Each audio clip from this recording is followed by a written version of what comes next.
ओम नमो भगवते वासुदेवाय। अष्टम अध्याय। अष्टमे अश्वत्थामा बाणु रखिले परीक्षिते जेणु। कुंतीर स्तव कृष्ण पादे युधिष्ठि शोक ज्ञाति बधे।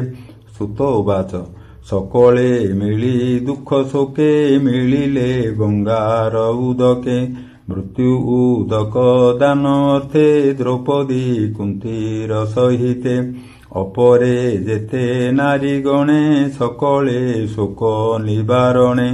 गंगार तीरे दुख मने मिलिले सर्वबंधुजने। उदक देई गंगा जले द्वितीय स्नान करिगले। धर्मनंदन भीमसेन अंबिका सुत जे अर्जुन। गांधारी पुत्र शोके कांदी धरणी लोटई द्रौपदी। कुंती कांदई अश्रुमुखे सर्वे विकल ज्ञाति शोके। व्यास सहिते सर्वमुनि कृष्ण बसिले संगे घेनि। धर्म पुराण इतिहास मुनिये करन्ति प्रकाश। मिथ्या संसार विष्णु माया के सत्य करि पारे एहा। कालर क्रीड़ा ए जगत कालकु केबा सामरथ। सजी पालई पुण हरे कालर क्रीड़ा ए संसारे।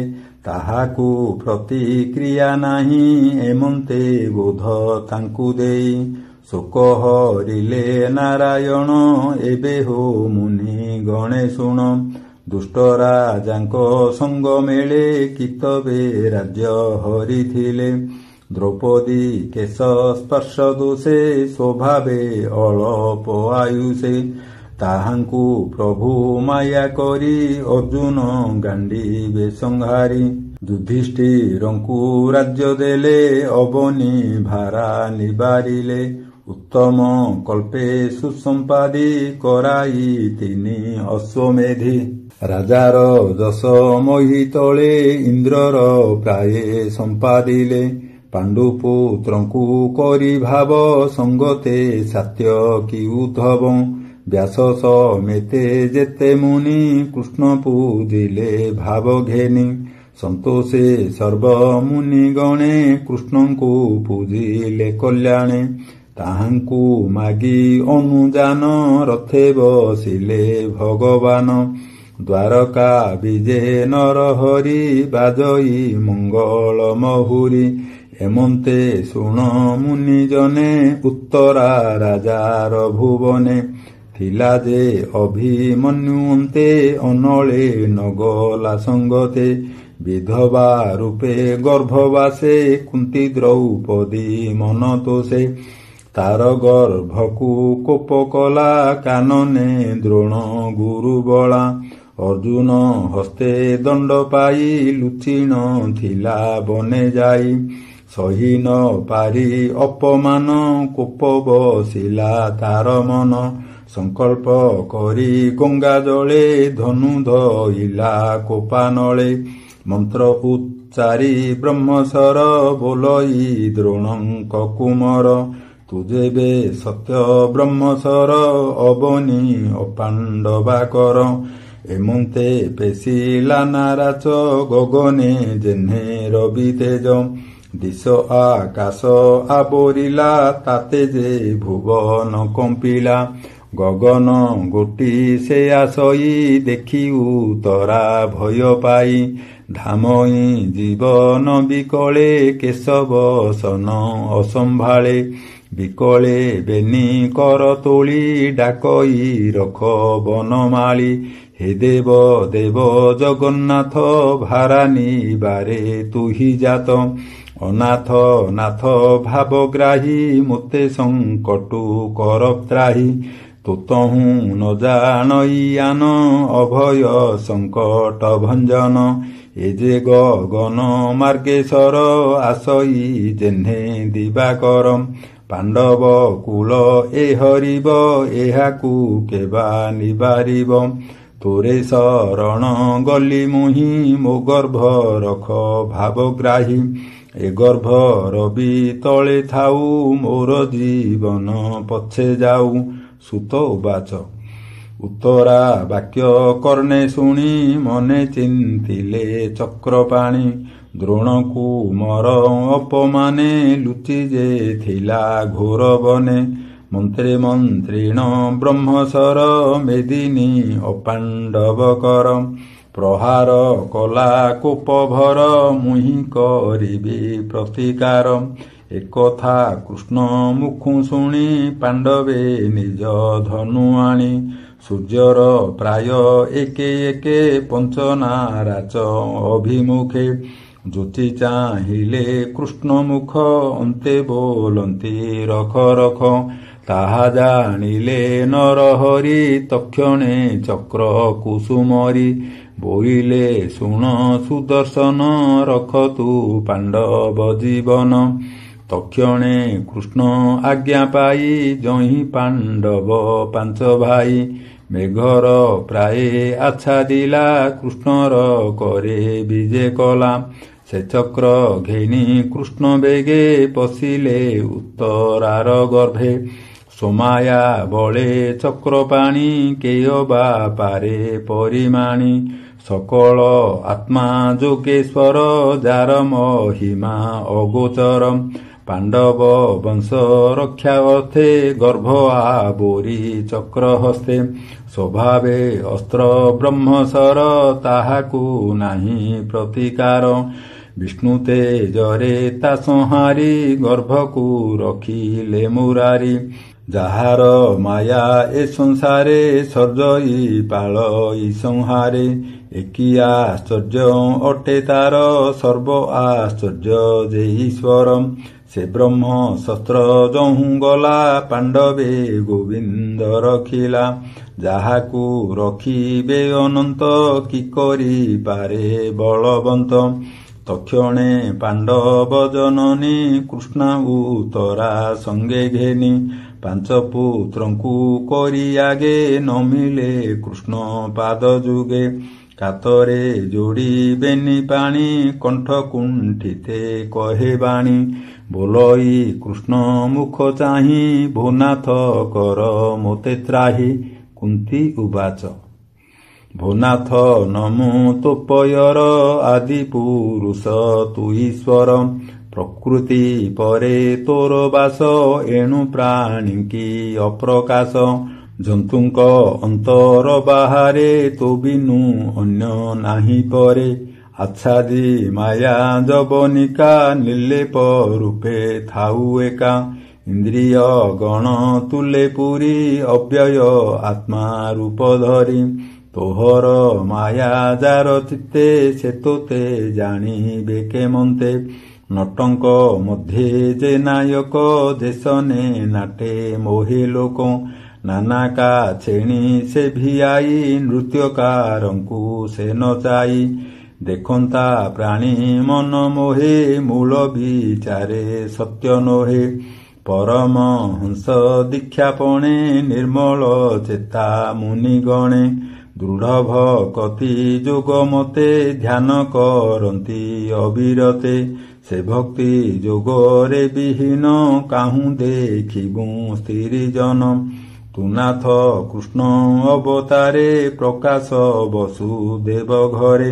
ଦେବକୀ ଉଦରୁ ସମ୍ଭବ ଏଣୁ ତୋ ନାମ ବାସୁଦେବ।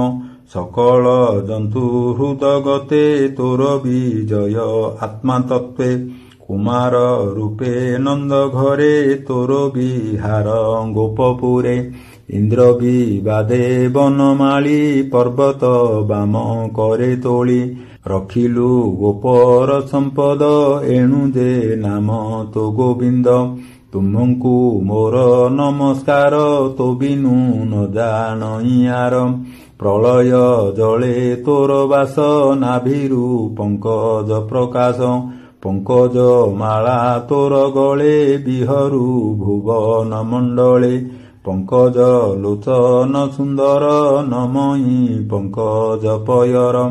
ଦେବକୀ ଦେବୀ କଂସ ଘରେ ବନ୍ଦୀରେ ଥିଲା ଶୋକ ଭରେ। ମୁଁ ପଞ୍ଚ ପୁତ୍ର ଘେନି ଯେବେ ବନେ ବଞ୍ଚଇ ଦୁଃଖ ଭାବେ ଦେବକୀ ପ୍ରାୟ ମୋତେ କରି ଅଶେଷ ସଙ୍କଟୁ ଧରି ଭୀମକୁ ବିଷ ଲଡୁ ଦେଲେ ତହୁଁ ରଖିଲୁ ତେତେବେଳେ ଯଉର ଘର ଦହନରୁ ତୁନାଥ ତହୁଁ ଉଦ୍ଧରିଲୁ ଜଳେ କୁମ୍ଭୀର ଆଦି ଯେତେ ରାକ୍ଷାସେ ମିଳିଲେ ବନସ୍ତେ ହିଡିମ୍ବ କାଦି ଯେ ରାକ୍ଷସ ତହୁଁ ରଖିଲୁ ପୀତବାସ ପୋଷାକ ପଟେ ରାଜ୍ୟ ହରି ନେଲେ ଦ୍ରୌପଦୀ କେଶ ଧରି ବିବସ୍ତ୍ର କଲେ ସଭା ତଳେ ତହୁଁ ରଖିଲୁ ତେତେବେଳେ ପୁଣି ଅଜ୍ଞାତ ବନବାସେ ଦିନ ବଞ୍ଚିଲୁ ନାନା କ୍ଲେଶେ ଯୁଦ୍ଧେ ଦୁର୍ଜୟ ରିପୁତ୍ରାସୁ ତୁନାଥ ମୋ ପୁତ୍ରେ ଆଶ୍ୱାସୁ ଦ୍ରୋଣକୁ ମୋର ବ୍ରହ୍ମସର ତହୁଁ ରଖିଲୁ ବଂଶ ମୋର ଏଣୁ ବିପଦେ ନ ଡରଇ ଯେ ଦୁଃଖେ ତୋ ମୁଖ ଦେଖଇ ନିତ୍ୟ ସେ ଦୁଃଖ ହେଉ ମୋର ଯହିଁ ଦର୍ଶନ ଲଭେ ତୋର ତୋହର ଦର୍ଶନ ଫଳେ ଏ ଜୀବର ହଇ ନିଶ୍ଚଳେ ପରମ ଲୋକେ ଲଭେ ବାସ ତୁନାଥ ଭକତ ବିଶ୍ୱାସ ଉତ୍ତମ କୁଳେ ଜନ୍ମ ହୋଇ ବିଦ୍ୟା ସମ୍ପଦ ଯେବେ ଥାଇ ବୁଳଇ ମତ ଗର୍ବ ଚିତ୍ତେ ସେ ତୋତେ ପାଇବ କେମନ୍ତେ ତୁନାଥ ଜଗତ ଜୀବନ ତୁଅ କିଞ୍ଚନ ଜନଧନ ଦରିଦ୍ର ଜନ ଧନ ତୁହି ପ୍ରକୃତି ତୋତେ ନ ଜାଣଇ ତୁନାଥ ଆତ୍ମା ରାମ ଶାନ୍ତ ନମଇ କୈବଲ୍ୟର ନାଥ ତୁନାଥ କାଳ ରୂପ ହେଉ ଅନାଦି ନିଧନ ବୋଲାଉ ସಮೇତୁ ବସୁ ସର୍ବଦେହେ ପ୍ରାଣୀ ତୋହର ମାୟା ମୋହେ ଭଜନ୍ତି ଅନ୍ୟ ଅନ୍ୟ ଭାବେ କଳି କରନ୍ତି କଳି ଯୁଗେ ତୋହର ଇଚ୍ଛା କେ ଜାଣିବ ଶରୀର ବହି ବ୍ରହ୍ମା ଶିବ ତୋର ଚରିତ ଭଗବାନ ଏନର ଲୋକେ ବିଡମ୍ବନ ଏଣୁ ତୋ ରିପୁ ମିତ୍ର ନାହିଁ ପ୍ରାଣୀ ଜାଣିବେ ତୋତେ କାହିଁ ତୋଠାରେ ଭେଦ ବୁଦ୍ଧି କରି ବୈରୀ ମିତ୍ର ଅନୁସରି ତୁ ବିଶ୍ୱ ଆତ୍ମା ଅଜହରି ଲୀଳା ବିହାରେ ଦେହ ଧରି ପଶୁଙ୍କ ମଧ୍ୟେ ହେଉ ଜାତ ଋଷିଙ୍କ ଘରେ ଋଷି ସୁତ ଜଳଜନ୍ତୁଙ୍କ ମଧ୍ୟେ ତୁହି ବିହରୁ ମୀନ କୁର୍ମ ହୋଇ ଏକଥା ତୋତେ ବିଡମ୍ବନ ତୁ ଆଦି ଆତ୍ମା ନିରଞ୍ଜନ ଦଧି ମନ୍ଥନ ବେଳେ ଧରି ରୁଳେ ବାନ୍ଧିଲା ନନ୍ଦ ନାରୀ ପଛେ ଲୁଚାଇ ଛାଟ ଗୋଟି ତା ଦେଖି ଭୂମିରେ ତୁ ଲୋଟି ଚକ୍ଷୁ ଅଞ୍ଜନ ଘଷି କରେ କାନ୍ଦି ପଡ଼ିଲୁ ତାପୟରେ ବଦନ ହସ୍ତରେ ଲୁଚାଇ ଭୟେ କମ୍ପଇ ତୋର ଦେହି କିମ୍ପାଇଁ ତୋର ଭୟ ହେଲା ମୋତେ ତ ସନ୍ଦେହ ଲାଗିଲା ଭୟ ଯାହାର ନାମେ ଡରେ ସେ କିମ୍ପା ଯଶୋଦାକୁ ଡରେ ତୁନାଥ ଯୋଗ ମାୟା ଅଂଶେ ଜନ୍ମିଲୁ ଯଦୁ ରାଜବଂଶେ ସ୍ୱଭାବେ ଜନ୍ମ ନାହିଁ ତୋର ଭକତ ହିତେ ଅବତାର ଏଣୁ କଳ୍ପନ୍ତି ସାଧୁଜନ ମଳୟେ ଯେସନେ ଚନ୍ଦନ ଅପରେ ଯେତେ ସାଧୁଜନ ତୁ ଜନ୍ମ କରି ଅନୁମାନ ବୋଲନ୍ତି ବସୁଦେବ ଘରେ ଜନ୍ମିଲୁ ଭୂମି ଭାରାହରେ ପୂର୍ବେ କଠୋର ତପ କରି ବର ମାଗିଲା ପୁତ୍ର ହରି ତେଣୁ ଦେବକୀ ଗର୍ଭେ ଜାତ ତୁ ଯେଣୁ ଅନାଥର ନାଥ କେ କହେ ଦୈତ୍ୟ ଭାରେ ମହି ବ୍ରହ୍ମା ସମୀପେ ଦୁଃଖ କହି ତାହାର ଅର୍ଥେ ପଦ୍ମାସନ ଗଲେ ତୋହର ସନ୍ନିଧାନ ସର୍ବଦେବଙ୍କୁ ଘେନି ଗଲେ ତୋର ଚରଣେ ସ୍ତୁତି କଲେ କହିଲେ ତୋ ଚରଣ ତଳେ ନାବ ବୁଡ଼ଇ ଯେହ୍ନେ ଜଳେ ତେମନ୍ତ ବୁଡ଼ିଲା ଧରଣୀ ଏହାକୁ ରଖ ଚକ୍ର ପାଣି ତେଣୁ ତୁ ନର ରୂପ ଧରି ଭୂମି ମଣ୍ଡଳେ ଅବତରି କେବଲେ କାମ୍ୟ କର୍ମ ବଳେ ଜନ୍ତୁ ଯେ ବୁଡ଼େ ଭବ ଜଳେ ଅତି କ୍ଲେଶିତ ତାଙ୍କ ଦେହି ତାହାଙ୍କୁ ଧରିବା ପାଇଁ ଧ୍ୟାନ ଶ୍ରବଣ ମନ୍ତ୍ର ଗୁରୁ ଲୀଳା ବିସ୍ତାରେ ଅବତରୁ ତୋର ଚରିତ କର୍ଣ୍ଣେ ଶୁଣି ତୋର ମହିମା ମନେ ଗୁଣି ତୋର ନାମକୁ ମୁଖେ କହି ଆନନ୍ଦେ ରୋମାଞ୍ଚିତ ଦେହି ଏଣୁ ପସନ୍ତି ତୋ ଚରଣେ ନିଶ୍ଚିନ୍ତେ ଧ୍ୟାନେ ସୁମରଣେ ତୋହର ଚରଣ ଦେଖନ୍ତି ଭବ ପ୍ରବାହୁ ତରି ଯାନ୍ତି ସେପାଦେ ପଶିଲି ଶରଣ ମୋତେ ନ ତେଜ ନାରାୟଣ ତୁଜେ ମୋହର ସୁତ ହିତେ ଜନ୍ମିଲୁ ଏ ଘୋର ଜଗତେ ତୋର ସୁହୃଦ ପଣେ ହରି ତୋର ଚରଣେ ଆଶ୍ରା କରି ନିତ୍ୟ କରନ୍ତି ତୋତେ ଧ୍ୟାନ ତୋତହୁଁ ନ ଜାଣନ୍ତି ଆନ ବିରୋଧ କରି ରାଜକୂଳେ ବଞ୍ଚନ୍ତି ତୋର ବାହୁବଳେ କେବଳ ନାମ ରୂପ ତୋର ମୋର ପୁତ୍ରଙ୍କ ସୁଖ ଘର ଯଦୁଙ୍କ ତୁଲେ ତାହା ଚିନ୍ତି ଏ ଭବ ଭୟେ ନ ଡରନ୍ତି ତୋ ରୂପ ନ ଦେଖି ନୟନେ ଇନ୍ଦ୍ରିୟ ଯେହ୍ନେ ଆତ୍ମା ବିନେ ଏମହି ତୋର ପାଦ ଲାଗି ଯେମନ୍ତ ଦିଶ ଇ ସୌଭାଗୀ ତୋ ଅବତାର ଯେବେ ଯିବ ବିଧବା ପ୍ରାୟେ କଦିଶିବ ଏହା ଉପରେ ଯେତେ ଜନ ଗ୍ରାମ ଔଷଧି ଗିରିବନ ସମୁଦ୍ର ଆଦି ଜଳସ୍ଥାନ ଆଶ୍ରିତ ତୋହର ଚରଣ ହେ ବିଶ୍ୱ ଆତ୍ମା ବିଶ୍ୱେଶ୍ୱର ମୁଁ ତୋର ଚରଣେ କିଙ୍କର ପାଣ୍ଡବ କୂଳେ ବୃଷ୍ଣି ବଂଶେ ମୁଜେ ବନ୍ଧନ ସ୍ନେହ ପାଶେ ତୁଜେବେ ଶରଣ ସୋଦର ଏ ସ୍ନେହ ପାଶ ଛେଦ ମୋର ଭୋନାଥ ଶ୍ରୀମଧୁସୂଦନ ତୋର ଚରଣେ ମୋର ମନ ସର୍ବବିଷୟ ଦୂରେ ତେଜି ନିଶ୍ଚଳେ ରହୁ ନିତ୍ୟ ଭଜି ଗଙ୍ଗାର ସ୍ରୋତ ଯେହ୍ନେ ବହେ ସେ ପୁଣି ସିନ୍ଧୁ ଜଳେ ରହେ ହେ କୃଷ୍ଣ କୃଷ୍ଣ ସଖା ତୁହି ହେ ବୃଷ୍ଣି ଶ୍ରେଷ୍ଠ ଭାବଗ୍ରାହୀ ଅବନି ରଖି ଆଦି ମୂଳ ନାସିଲୁ ଦୁଷ୍ଟ କ୍ଷତ୍ରିକୂଳ ତୋହର ହେତୁ ସେ ତରନ୍ତି ନିଶ୍ଚିନ୍ତେ ତୁ ଦେହେ ପସନ୍ତି ଗୋବିନ୍ଦ ଶରଣ ସୋଦର ଭକତ ଜନ ସୁଖ ଘର ତୋ ଅବତାର ଏ ଜଗତେ ଗୁରୁ ବ୍ରାହ୍ମଣ ଦେବ ହିତେ ଅଖିଳ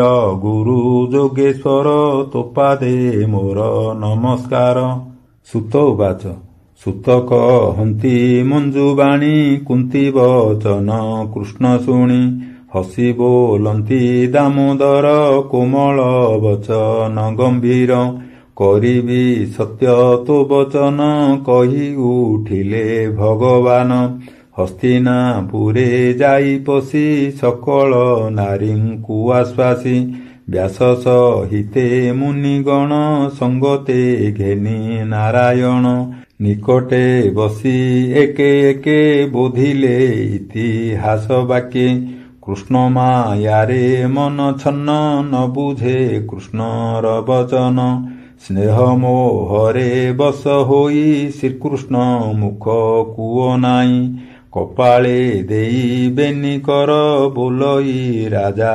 ଯୁଧିଷ୍ଠିର ଉବାଚ ଶୁଣ ହେ ପ୍ରଭୁ ଦାମୋଦର ମୁଁ ରାଜା ଧର୍ମର କୁମର ମୋହର ପୂର୍ବ କର୍ମ ଦୋଷେ ପଡ଼ିଲି ସ୍ନେହ ମୋହ ପାଶେ ଦେଖ ଅଜ୍ଞାନ ବୁଦ୍ଧି ମୋର ମୁମୂଢ଼ ଦୁଷ୍ଟ ଦୁରାଚାର ଏ ମାୟା ଦେହ ସ୍ନେହ କରି ଅନେକ ଅକ୍ଷୌହିଣୀ ମାରି ବାଳକ ଦ୍ୱିଜ ବନ୍ଧୁ ମିତ ପିତୃଭ୍ରାତ ଯେ ପୁରୋହିତ ଦ୍ରୋହ ମୁଁ କଲି ଅବିବେକେ ନିଶ୍ଚୟେ ପଡ଼ିବି ନରକେ ବରଷ ଅୟୁ ତୁ ଅୟୁତେ କେବେ ହେଁ ମୋକ୍ଷ ନାହିଁ ମୋତେ ଏମନ୍ତ ଶାସ୍ତ୍ରର ବଚନ ଯେ ଧର୍ମ କହେ ମୁନିଜନ ପ୍ରଜାପାଳନେ ଧର୍ମଯୁଦ୍ଧେ ଦୋଷ ନ ଲାଗେ ଶତ୍ରୁବଧେ ଏକଥା ମୋତେ ବୋଧ ନୋହେ